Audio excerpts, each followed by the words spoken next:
Good afternoon. I call this meeting of the school board to order. Let's see. So we want to say that everyone, no, not everyone. Mr. Kunka, Mr. Cole, and myself, Mrs. Email are present, and Mrs. Ayers and Mr. Walters will be here shortly. Okay, so now we'll start with the approval of agenda. Madam Chair, I'd like to make an amendment to the agenda if we could, please.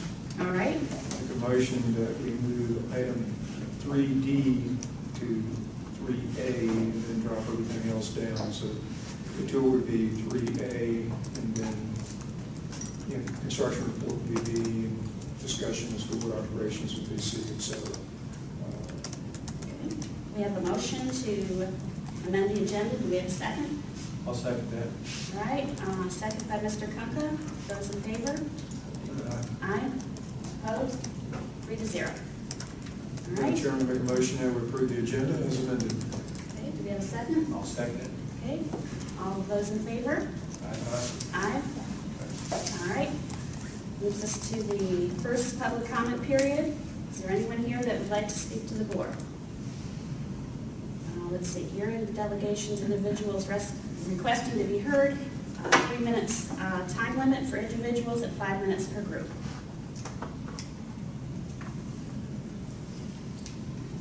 All right, seeing none, we will close the public comment period, and we will come to the superintendent's report. A would be tour of Powhatan Middle School. Yep, so we can go ahead and we're going to walk around some and see the building. I'll let you know when we get started that we've moved everything into the building and teacher supplies and stuff. So a lot of the teacher classrooms, you see boxes in various states. Some teachers have been here already setting up. Some, for various reasons, will be here shortly to do that. They're obviously not required to be here for another couple weeks. We're still working on punch list items, as we'll get to in Jason's construction report. But we're in really good shape and are excited to show off the building to you this afternoon. So if you want to join me, we'll go ahead and walk around. So we'll go ahead with the construction and facilities update.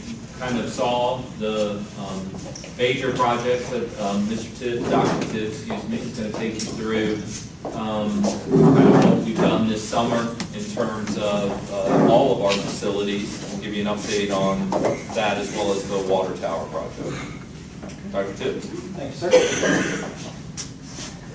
So just to give you kind of a debrief as to where we are with the summer to this point.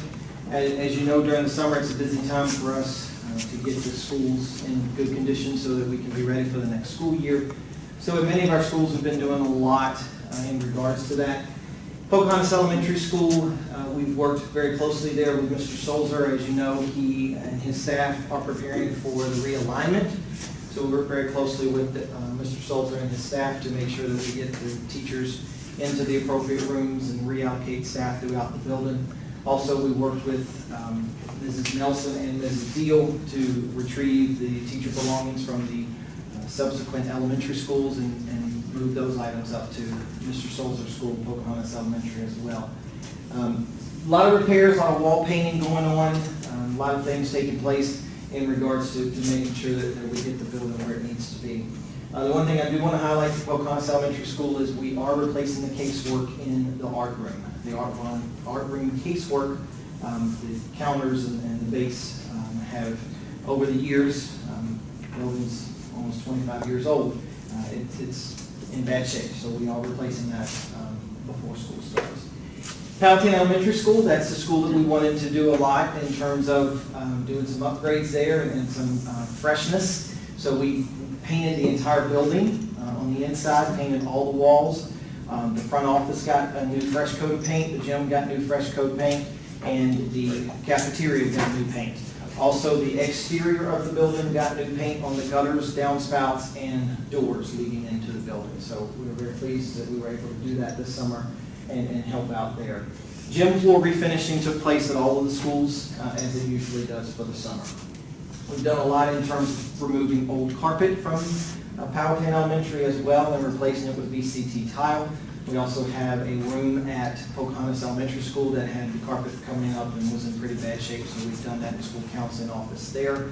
At the high school, we demoed a computer lab, Lab 1033, which was downstairs. We demoed that and made that into a classroom space, replaced the floor in that room as well. And the band room is going to be getting new carpet. We had a little dilemma. It's coming, Mr. State, I promise. Had a little dilemma last week. On Friday, the distributor put our carpet on the dock and put carpet to be delivered back to the manufacturing facility on the dock. Well, the person loading the truck loaded our carpet on the truck to go to Georgia. Oh, So we got a phone call that our carpet was halfway to Georgia. So it's headed back here, and as soon as they get it back, they're going to notify our contractor, and the contractor's going to come up and put that carpet into the high school. Again, a lot of painting at the high school. Culinary Arts got fresh coat of paint this summer, and we're doing some strategic painting throughout the building in certain areas. One of the things that we are doing, and we started this last summer, but we increased it a little more this summer, we're bringing a lot of things back into our group and our staff. Last year, if you recall, we did security lighting, perimeter lighting, replaced a lot of light bulbs throughout the perimeters of the buildings and in parking lots, et cetera. That was very costly for us. And so we did some studying, and through our electrical supervisor, Mr. Long, Fred Long, we rent the lift, and he's doing it, and we're helping him do it. So we're bringing some of that stuff back in, and we're doing it ourselves to be good stewards of taxpayer dollars. In regards, yes, ma'am. Go ahead. I'm glad to hear that, Dr. Tibbs, but, so I'm curious, how much of this is done by you and your staff, and then the cleaning, when you say, or none of the what's the company? Services. They just do the cleaning, they don't do any of this? Correct. So how do you have time? How many are on your staff? So I've got 6, Mhm. and we have done a lot and continue to do a lot. Yeah, I can't. Do you work 5 days or No, 4? we work 4 days. 4 days. We work for it. Okay. My staff is predominantly doing teacher requests, principal administrator requests from a summer maintenance standpoint. The painting is being done by a contractor, local contractor. We were lucky to find a local contractor here in Powhatan. His name is Bronson Contracting. He's got students that come through the building, through our schools. Just happened that Mr. Meinhardt, who's our maintenance supervisor, was at Sherwin-Williams one day, and he met Mr. Bronson. Mr. Bronson said, hey, I'd really like to get into your schools and start painting. And so he and I connected last winter, and he redid the press box at the high school, repainted that whole thing because it was peeling and looking really bad. And so he did a phenomenal job with that, and I've just used him for these big projects ever since. But painting is predominantly done by a contractor that we hire, and then the flooring is done by a contractor. But all the other stuff is taken care of by myself and my group. Thank you for explaining that. You're welcome. All right, so here at the middle school, as Dr. Jones said during our tour, punch list items are predominantly our issue at this point. We've got all the areas have been, the punch list has been completed by the architects. They now have been, that information is shared with the general contractor. The general contractor then shares it with the subcontractor. So you saw, as we were walking around, there were some masonry things being done, some paint work being done, a lot of subcontract work being done inside the building. From a furniture standpoint, the furniture punch list were completed last week. We still have some area with that we need to work with them on, and that they are working with us and providing us with feedback pretty much on a daily basis on how things are transpiring with the furniture. As you saw, there's a lot of furniture in here, so it's very easy for something to get lost in the mix and get lost in the cracks. So we're very pleased with the status of how we are. I'm very pleased that we could, and I'll share this in my presentation in a minute, that we could open the building last week and give staff an opportunity to come in and start to unpack and set themselves up. From a site work standpoint, as you saw when we went out the back of the production area behind Ag, the Excavation and staking was started at Powhatan Elementary School for the canopy. Excavation and replacement of concrete, which they finished just recently on last Friday. If you recall, it was a temporary access lane that went from on the west side of this building in between. It went over and into the front loop at Powhatan Elementary School. That was temporary for last year for school buses to use that as the access, because coming into the front loop, it's too tight of a turn for the buses to be able to access. So the county, fire and EMS came to us and asked us if we would consider putting permanent concrete, mountable concrete there, heavy-duty concrete for fire access for fire vehicles. Because really fire vehicles can't get into the front of that building just the same as buses. So we just did that last week. So that will be the access for buses during the beginning of school until the canopy is built and everything is completed there. And then once that's done, they put up the bollards yesterday, so we'll run a chain across there for fire access. So that will be the fire access lane for Powhatan Elementary School for the buses and EMS to be able to access the front of that building. So the fire department would come in, and then they would be able to turn directly into the front of the school? Correct. They They'd would be have able to come in and to turn. go over that concrete and Okay. be able to get right straight to the Okay. front of the school. Good. All right, water tower project, there's some notes there, but I do have a slide in the presentation that I will go over that with, because it's included in the slide as well. We'll go through the middle school quickly and, Okay. yes, we've seen it. Since we've seen it, yes. Early morning picture, this was an early morning picture that I took probably July, maybe. I'm an early person, so that I thought it was a really cool picture, so that was it. Courtyard. This was a picture that I took when the staff came over. If you'll recall, back in June, I discussed and mentioned to you that we did bring staff over for a field trip. Dr. Martin worked to get a field trip going on the last day of school. We were able to acquire a couple bus drivers on that very last day of school, and they brought them over on a bus, and they were able to go into the building and tour the building. And so what we did is we separated them up into 5 groups. Myself, Dr. Martin, Dr. Alejandro, Mrs. Connor, and Mrs. Falk took groups, and we went around, strategically went around the building, showing them the building. It was in no way in the condition that it is now, because all the furniture wasn't in. Matter of fact, there was no furniture in. They were able to see their classrooms, get acclimated with where their classrooms were, and see it. A lot of excitement that day, and we felt very encouraged by that. A lot of smiles on their faces, and a lot of them saying they were looking forward to being here and coming over. This next picture just kind of shows some of the furniture that we saw during the tour. The picture all the way on the left is Ball Office Products. When they delivered furniture, it was a mass setup, and it was right over in the commons area.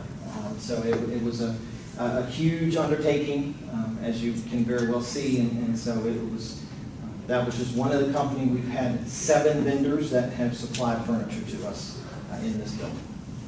It was all their responsibility to unpack it and put it together Yes. and put it in the room. Yes, ma'am. Couple pictures of the parking lot. One of the front parking lot from actually the roof. I was on the roof doing an owner's training that day, and it was a cool picture, so took a couple of really nice pictures from upstairs on the roof. This next slide shows the dates of the move. If you'll recall, during the summer I provided in my presentations our move schedule, and so this is how the move transpired. June 19th, the movers were at Pocahontas Middle School. The first truck arrived at 8 a.m. We started loading. I was with them the whole time, and we just started bringing it over here. 2 trucks at a time. We started coming over here. Due to, on the second line, due to elevator access not being available, we had to double and triple stack in these lower classrooms because the elevator was not inspected at that time. We didn't have a phone line running to the elevator, which was requiring us to wait for an inspection. So we couldn't use the elevator. So we put teacher belongings from downstairs in those rooms along this back inside down on the lower floor, as well as E-section, because E-section, if you recall, for the concrete work, that was a little bit later. So July 6th, rather, the elevator access was granted, and then July 13th, Section E access was granted. So starting July 9th through July 26th, We relocated items to the second floor, and we relocated teacher items to section E. I wanted all teacher belongings in their classrooms before they got here. I did not want them having to search throughout the building to find their stuff. So we made it a point to get everything into their space so that when they came in, they could just go straight to their classroom and get acclimated and start on that. Just a couple pictures with Hildreth Movers. That project was scheduled to be a 4-day project, but we were able to condense it to a 3-day project. So we were able to get them out of here sooner than we expected. Couple pictures, as you saw, science classroom, the art display case. The water tower. The water tower, as we know, has been a question mark in our mind for a long time. The week of July 20th, exterior and interior painting was completed. Originally, the schedule was to have it ready July 1st. It continued to get pushed back. Week of July 20th, painting was complete, interior and exterior. By July 27th, they completed all the interior and exterior electrical and piping, and it was inspected. The electrical is still not complete at this point. We do not have main service coming from Southside Electric to the water tower. So you'll see on July 28th, a temporary generator was brought in, and it's on site now, and it's running 24 hours a day, 7 days a week to fill the tank. July 29th, after they started it up, and on July 28th, the piping came apart. After they got a certain level of water in the tank, the piping came apart at the bottom level because they did not have the thrust restraints on the piping. So all the water was lost. How many gallons of water? This is just a community thing. They You're did- hearing rumors all around. They did not share how many gallons. Okay. And I won't say what's going around the community, but it was a lot. A lot of water. it would, 20 gallons a minute, and Yeah. it pumped for almost 36 hours. Oh, yeah, that's a lot of water. So, thrust restraints were ordered August 1st. They were picked up and installed by the contractor, and they started back up again. August the 3rd, a leak was present. So they shut it down. Didn't lose everything, but it was leaking. Shut it down. Crews had to come from South Carolina. They repaired it, and they commenced pumping on August 3rd. To date, it's still pumping. As far as I know, every time I drive by there, the generator is running, so I think that's a good sign. July 30th, and my date was messed up, I'm sorry about that. July 30th, we did begin fire watch for this building. Fire watch is scheduled for this building from 7 to 5. Tonight, I've got him here later because we're occupying the building. The fire watch is scheduled by the county, it's handled by the county, and the county is doing that on their side with their contractor for this water tower because it's not ready. We should have had fire suppression in this building by now. Well, we'll say the contractor's paying for the fire watch. Contractor's paying for the fire watch. So fire watch is scheduled right now for 3 weeks through August 17th. I'm hoping that it doesn't need to go any further than that. The goal or the hope is that by tomorrow, Thursday morning at the latest, that there will be enough water in the system for them to begin sending water down here and starting to test. So we're hoping by next week, we'll be up with fire suppression, be up running, everything will be tested, everything will be flushed out, and everything will be good. I'll remind the board, I know you're aware of this, but just to remind you that this is a project that the county is managing and supervising, but they have done a nice job of keeping us informed. Mr. Tibb, Dr. Tibbs, and Mr. Wilson have been involved in several conference calls whenever they've been working with the contractor. The county's done a nice job of holding the contractor's feet to the fire. There are lots of liquidated damages that they have incurred. They're paying for the fire watch. So the county has done a nice job of keeping us up to date. It has been frustrating, but we're hopeful that we'll be able to have this done well before staff and students are here full-time. But we will keep you updated. But is there a possibility that school won't open on time? No. How is the electrical I'm confused on why the electric, I mean, it's just two separate issues, am I understanding it correctly? Well, it's the electrical in the water tower to be able to pump the water here in the event of a fire Right, right. need. So that's part of the issue, but that's the big issue that's holding us up, is making sure Southside Electric gets there and hooks up the main electrical once the water tank is filled up.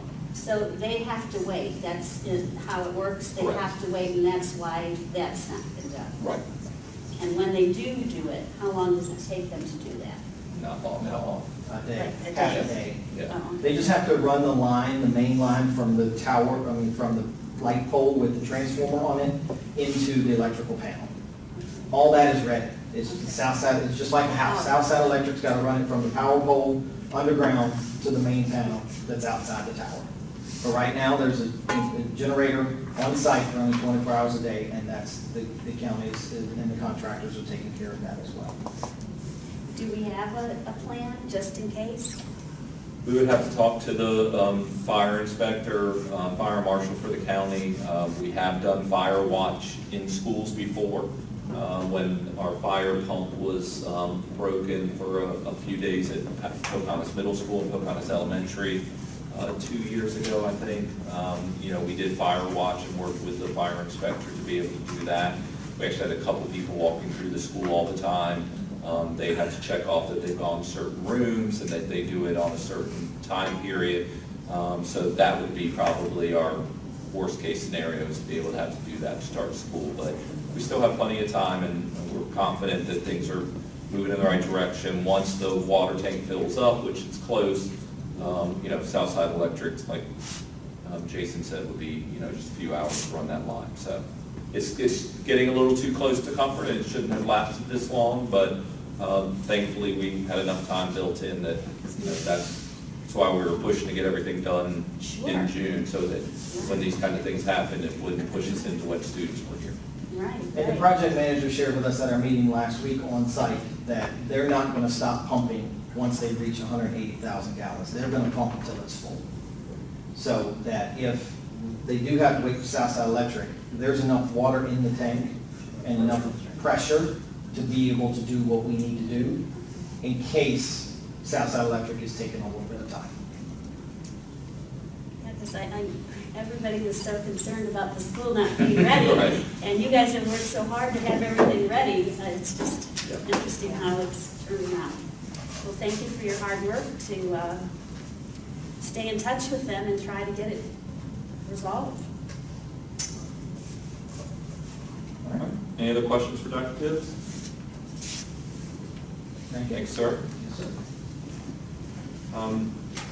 Madam Vice Chairman, the next item on the agenda was really something that Mr. Walters was planning to lead a discussion, so my recommendation is just to defer that item, because I think he had some ideas about some activities and things that he was going to lead the board through, and some topics he was going to discuss, and he didn't share all of those with me. We did include and talked about the code of conduct. It's the VSBA code of conduct, so that's attached, so if you could review that. I anticipate that Mr. Walters will ask the board to agree to those conditions or those principles for board meetings and conduct for board members that we've signed in the past. We didn't do it last year, we went back and checked, but it would be something good. So if you could review that, and then we'll look at getting this agenda item back on the agenda. So we need to table it until our next workshop, is that the thing to do? I think so. Okay, so can I have that in a motion? Madam Chair, I make a motion to defer item, which is now C, which is going to be a discussion of school board operations and functions on the superintendent's report. We rearranged. Oh, I'm so sorry, okay, I'm so sorry. I was looking at I wasn't here when y'all did that, okay. May I have a second? I'll second that. All in favor? Aye. Opposed? Okay, so we'll move that to the next workshop. Okay.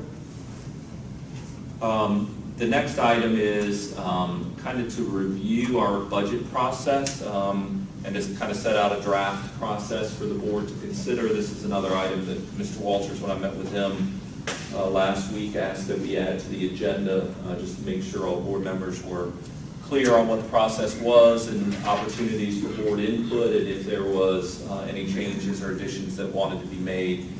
So if it's okay, we'll go through the presentation, and feel free to jump in with any questions or comments that you may have. So the board knows that our formal budget calendar is something that we put out each fall to kind of list where we are going in the budget process. There are lots of key events and dates. The board workshops.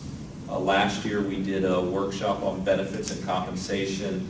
I think it did a 2nd September workshop where we really talked about some priorities for benefits and compensation. We started talking about healthcare at that time last year, so that may be something that the board wants to continue doing, and we're happy to do that, and that would be a good time to do it if we did it at the end of September or October. We send out our budget packets to schools and to various departments in November, and they have November and December to complete those. Those are requests that come to us for equipment, for personnel, for other staff, and for various line items. So that is all compiled by Mr. Johns' office in December and beginning of January, so that all requests that come from the teachers and the schools come up through and are collated in our overall budget.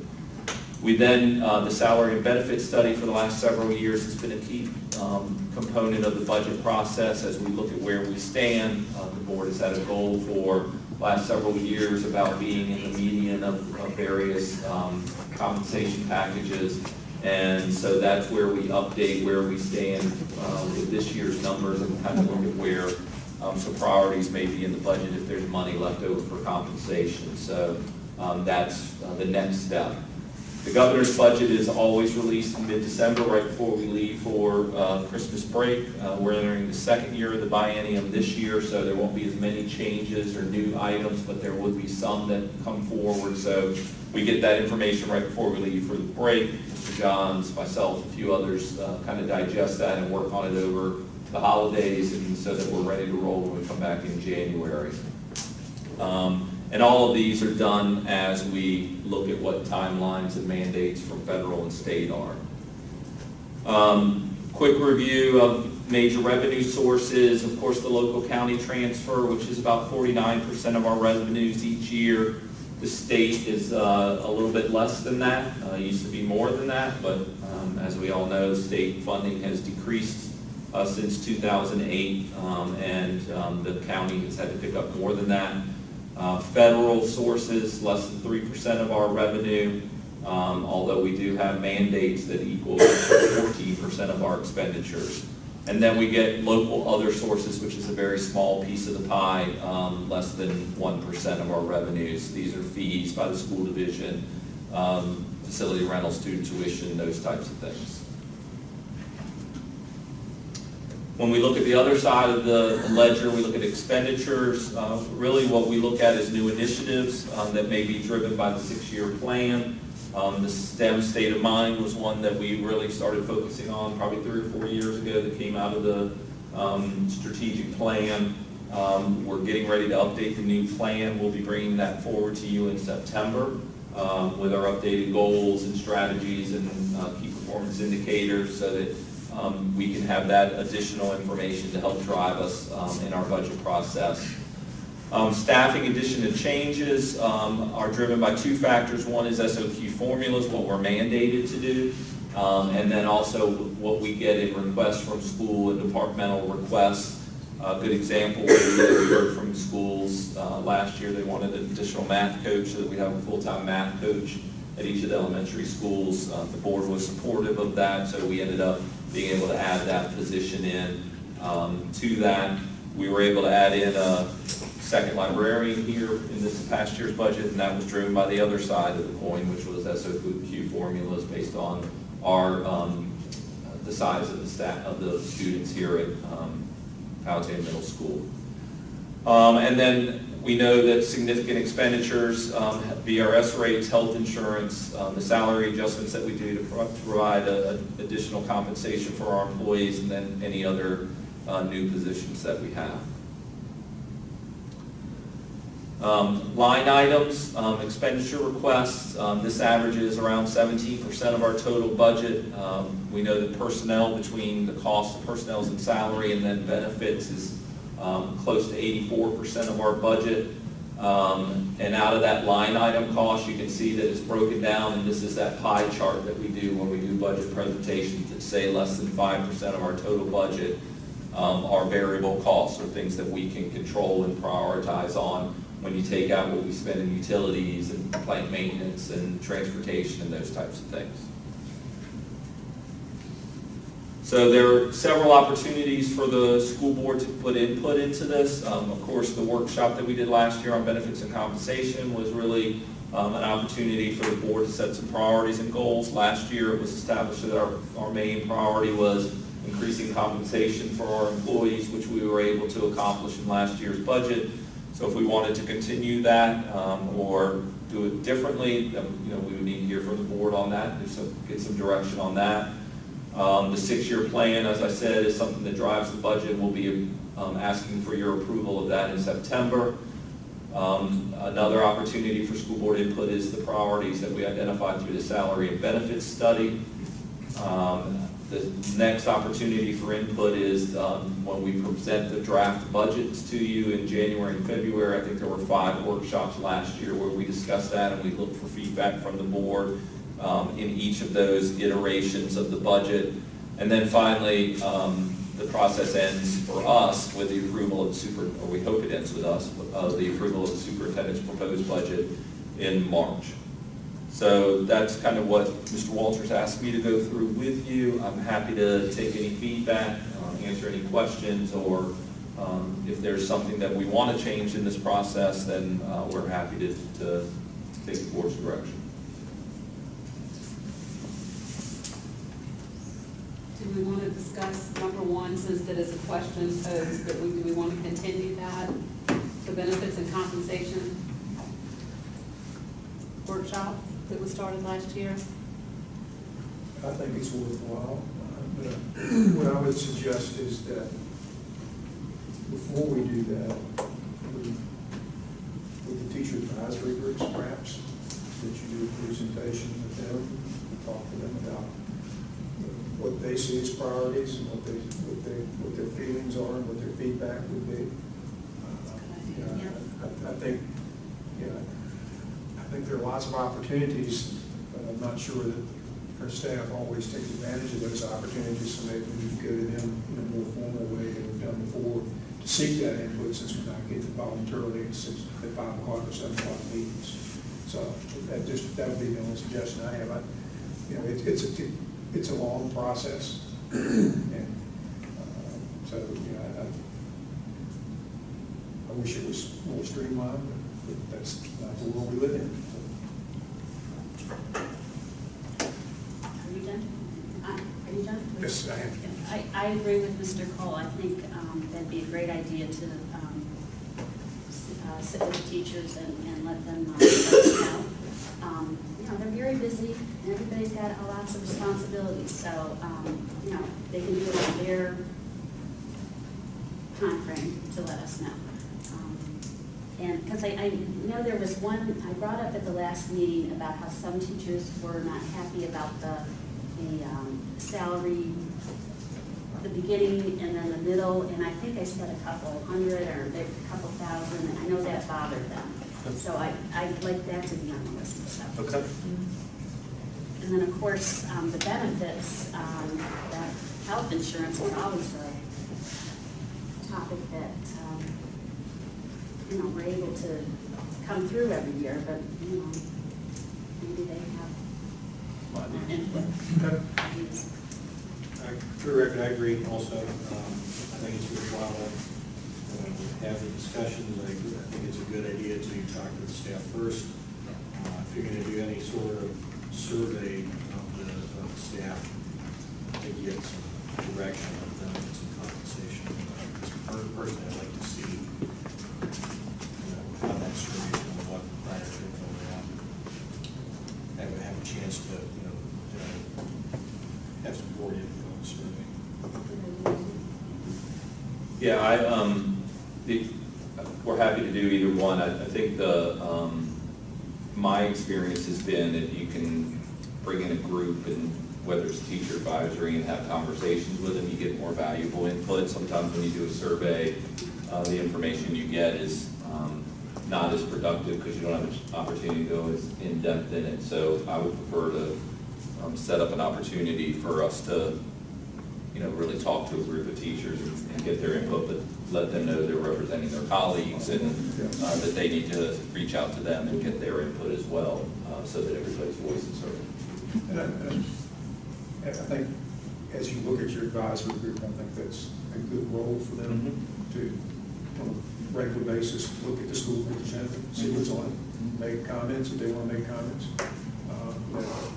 because they have good ideas, and I think that's invaluable to us to get that thing. And I didn't put this in the presentation, but we do talk budget at most of the teacher advisory and do take their input and that kind of stuff, but I think we could formalize that a little bit more. And maybe the first meeting is on budget, and, we tell them that ahead of time and ask them to come with some input, so that's a good idea. The other thing that's related to this, it's this and something, and additional, but it might be also a good topic for us to sit down with Lee Ware over dinner one night, or if we get Senator Stoughton here at the same time. That slide number 5 that you have, and back up to slide number 4, where you talk about the percentage of the state, of what the state does for us, or I guess it's back up on line 3, where it is. I just think it's important that we talk to them about that, and they know it, but I don't think it hurts for them to hear directly from us that we're concerned that the state continues to mandate, and we continue to have to fund, we have to fund the mandates. So, they may not be able to do anything about it, but I think it's good that they hear it. I don't think it's, maybe it's at some point we put together a letter to them and say, this is our annual plea. These are here's about budget. Is it, it's going to be continuing issue forever, but the state can't pick up their share of it. It's going to get worse. And when I met with Mr. Walters last week, we did talk about inviting Delegate Ware and Senator Sturtevant to a meeting. We were looking at September, maybe that second one in September, before they get too busy with the legislative process, so that we could have those discussions with them.